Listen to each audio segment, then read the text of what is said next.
Thing else we'll talk about too. So if you're backing up your data the way you should be, then okay, maybe we don't pay the ransom and we'll just revert back to our latest backup. We can restore our systems, get the ransomware off of our equipment, won't have to worry about it.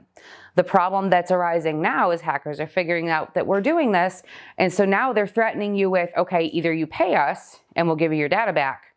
If you choose not to pay us, we're going to release your data to the world, sell it to the highest bidder, whatever the case may be. So either way, you don't have a choice. Either your data is going to be leaked, all your clients, customers, everybody's information is out there, and they're also going to, know that you were breached, which gives your brand a bad reputation. Or, you're what are you going to do? You're just between a rock and a hard place. So either way, you're out data or you're out money. So I'll let Mike talk a little bit about backups. So there's a lot of ways to go about backups. The way that we like to do it with our clients is have a local backup, which is just storage, just memory, server with memory. And what it'll do is it replicates servers. Like I said, there's a lot of ways to do it. So you can do just your users, like their computers, or you can do the servers that maybe they remote into or wherever the data would be stored. So you can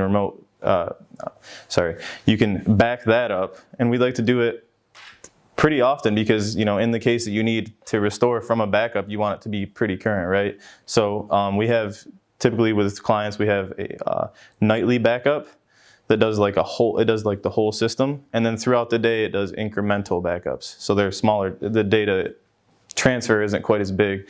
We have run into some problems where maybe the internet wasn't the greatest. So backups can take longer depending on the internet connection too.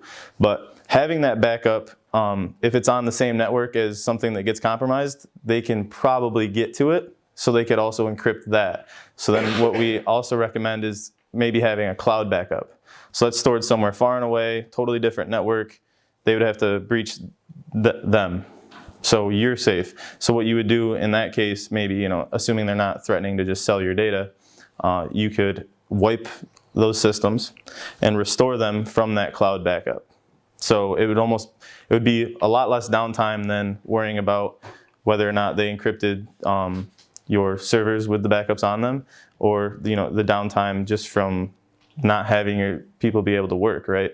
So there's a lot that goes into preventing that by having these backups. You can just pull basically everything in from the latest one, assuming you do it daily, and kind of move on. You can wipe it.